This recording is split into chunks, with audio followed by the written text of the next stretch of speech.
Assalamualaikum warahmatullahi wabarakatuh. Ismi Faqih Ilza uridu an ubayyina lakum aw an ashraha lakum anil qawa'id at-tarjamah. Al-awwal al-mafhum at-tarjamah. At-tarjamah mushtaqatun min tarjama yutarjimu tarjamatan. Jadi terjemah diambil daripada asal kata terjamah yutarjimu tarjamatan.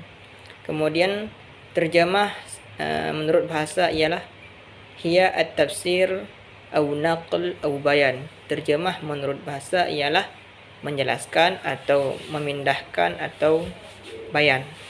Sedangkan menurut istilah at-ta'rif at-tarjamah fil istilah huwa istibdal mufradat min nasil asli bi mufradatil ukhra mu'adilatan laha ma'na fi lughatil ukhra. Sedangkan terjemah menurut istilah ialah menggantikan mufradat daripada nas yang asli dengan mufradat ke bahasa yang lain yang sesuai dengan makna daripada nas yang asli tersebut. Itu yang pertama ialah mafhum daripada terjemah. Kemudian anasir, poin kedua ialah anasir at-tarjamah. Itu unsur-unsur dari terjemah. Al-awwal lughatul asli atau lughah at-tarjamah minha. Yang pertama unsur yang harus ada ialah bahasa yang asli daripada teks tersebut atau kemudian lughah yang diterjemahkan. Kemudian yang kedua ialah lughatul hadaf atau lughatul mutarjim. Kemudian yang kedua ialah bahasa yang akan diterjemahkan dari teks tersebut. Kemudian ialah yang ketiga al-fikrah.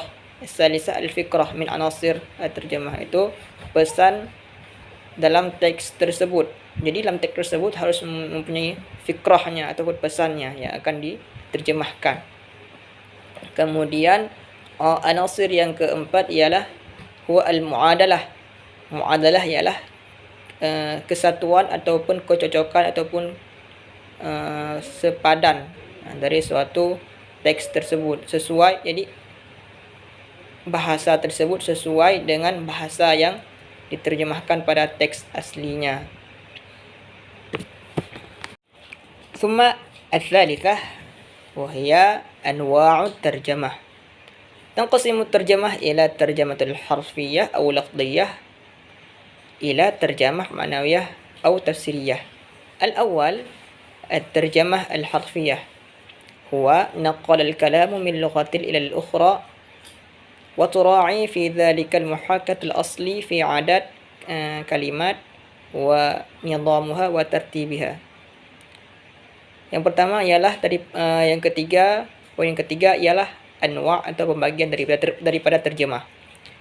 Terjemah dibagi kepada dua bagian. Yang pertama ialah terjemah harfiyah atau lafziyah. Kemudian yang kedua terjemah ma'nawiyah. Yang pertama terjemah harfiyah. Terjemah harfiyah ialah memindahkan suatu kalam daripada satu bahasa ke bahasa lain. Wa tura'i fi dzalika muhakkat asli, dan dengan memelihara kesesuaian daripada kata-kata tersebut. Wa nidhamiha, baik keteraturan kata-katanya, wa tartibiha, dan susunan daripada kata-kata tersebut. Artinya sesuai dengan terjemahan pada teks aslinya. Itu yang pertama terjemah al-harfiyah. Kemudian yang kedua terjemah ma'nawiyah. Ma huwa terjemah ma'nawiyah? At-tarjamatu ma'nawiyah huwa asyarahal kalam wa yubayyin ma'nahu bil lughatil ukhra ma'al mura'ah al mukafa'ah lughatil asli fil ma'na wal aghrad, yaitu menjelaskan suatu kalam ataupun menterjemahkan suatu kalam dengan menjelaskan maknanya walaupun tidak sesuai satu persatu daripada kata-katanya. Ma'al mura'atil mukafa'ah al lughatil asli, dengan memperhatikan keaslian maknanya dan memperhatikan tujuan daripada tujuan daripada teks yang asli tersebut. Ma ar-rabi'ah huwa awamilu at-tarjamati, atau petunjuk-petunjuk dalam terjemah. Terbagi kepada dua. Yang pertama, min awamil al-lughawiyah, iaitu petunjuk-petunjuk daripada yang termasuk ke dalam ilmu keterbahasaan. Yang qasimu ila arba'atid dilalah. Kemudian terbagi kepada 4 dilalah atau petunjuk. Yang pertama ialah ad-dilalah al-mu'jamiyah, petunjuk kamus. Wa tusamma aidan bidilalatil ijtima'iyah wa hiya dilalatun tawajjuh inayatuha ilaiha fi dirasah isti'malil lughah. Kemudian dilalah mu'jamiyah ialah petunjuk yang menggunakan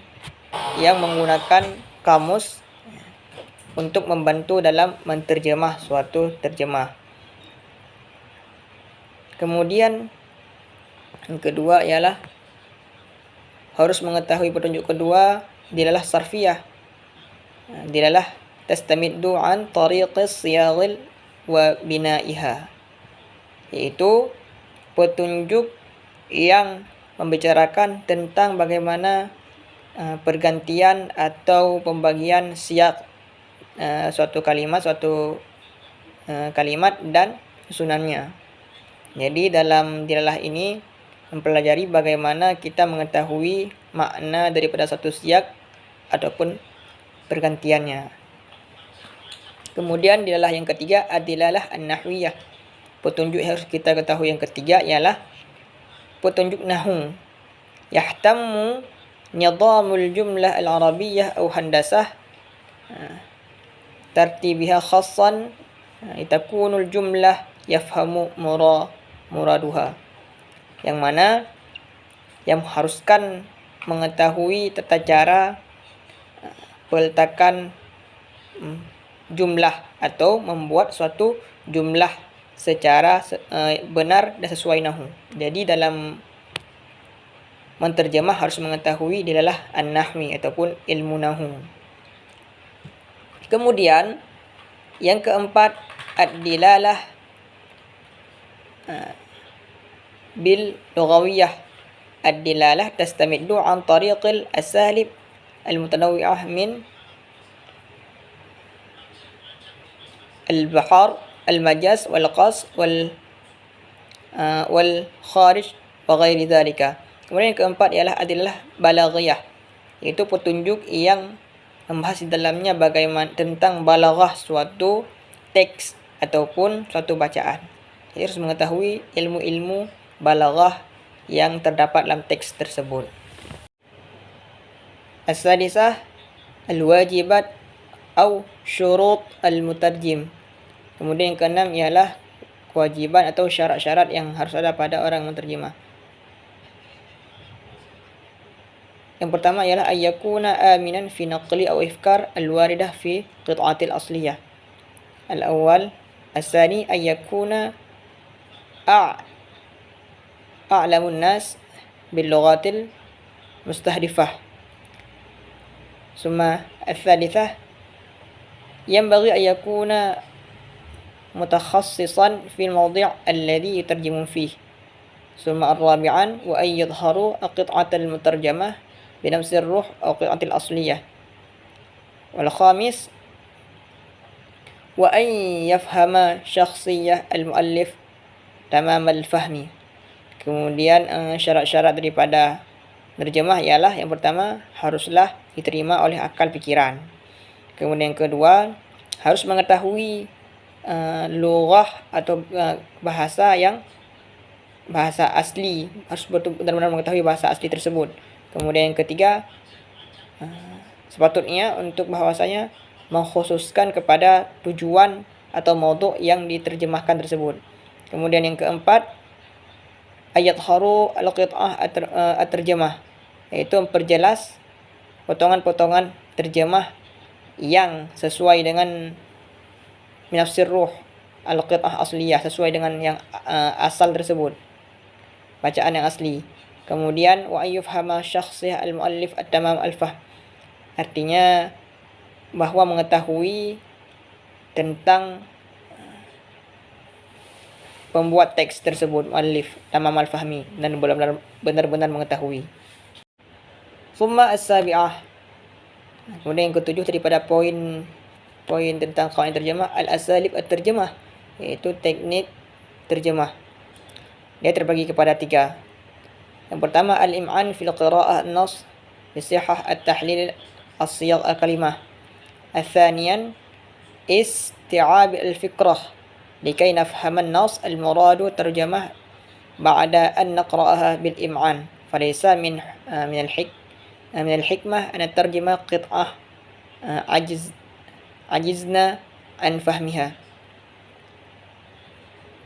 As-salisan naqal fikrah bil lughatil mustahdifah as-salimah. Thumma al-akhir al-khutuwat min terjemah. Ini yang sangat penting ialah yang terakhir, langkah-langkah untuk menterjemah. Al-awwal yajibu 'ala al-mutarjim al-qira'ah an-nas al-muradu at-tarjamatul al-im'an marratan aw marrataini 'ala al-aqalli hatta yandihal ma'na bisyakli tam. Yang pertama, wajiblah seorang penerjemah tersebut membaca teks aslinya 1-2 kali paling sedikit untuk memperjelas, mengetahui makna. Yang kedua, idza i'taradat al-mutarjim ba'd al-kalimah aw ibarat allati yasa'ibu 'alaihim fahum ma'naha fala yataraddadu farruju' ila al-qamus ammah. Yang kedua, apabila dia memperdapatkan suatu kalimat-kalimat yang susah, yang pelik, yang susah diterjemahkan ataupun yang berbenturan dengan makna belakang, maka dia harus merujuk kepada kamus untuk mengetahuinya. Kemudian yang ketiga, yabda'ul al-mutarjimu ba'da dhalika fil muhawalah terjemah kull jumlah at-terjemah as-sahihah. Harus dimulai dengan menterjemah muhawalah at-terjemah kullu jumlah at-terjemah as-sahihah, dengan kalimat-kalimat yang benar sesuai dengan kamus tersebut, dengan kamus. Kemudian ijad adawatul ar-ribat al-munasabah liratbi al-jumal ba'daha hatta la yakunu nas mufakkakan wa ghairil muttasilan. Kemudian yang keempat, harus bersambung atau sesuai dengan suatu kalimat di depan dengan di belakangnya. Jangan sampai terpotong ataupun tidak bersambung. Menyambungkan. Kemudian al-i'adah al-qira'ah an-nas biakmaliha bigharadin muraja'ah al-akhta' an-nahwiyah at-ta'kid min al-ma'na. Kemudian setelah kita menuliskan ataupun menerjemahkan teks tersebut, kemudian kita mengulang-ulang dengan tujuan untuk mengetahui kesalahan-kesalahan yang kita artikan di atas. Mungkin hanya demikian yang dapat kami sampaikan. Bila kurang kami mohon maaf. Assalamualaikum warahmatullahi wabarakatuh.